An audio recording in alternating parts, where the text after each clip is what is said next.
Hi guys, welcome back to the channel. In this video, I'm going to be showing you how to remove suggested for you on Instagram.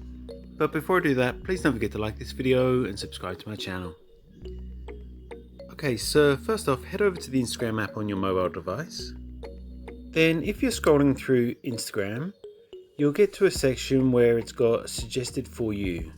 So here you go, once you're all caught up, you'll see that there's some suggested posts.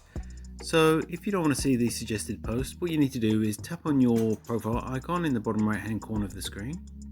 And then once in your profile, tap on the menu button in the top right hand corner.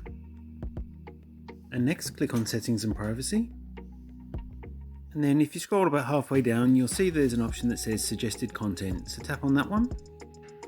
And then you'll see the option that says snooze suggested posts in feed. So you can hide suggested posts in feed for 30 days.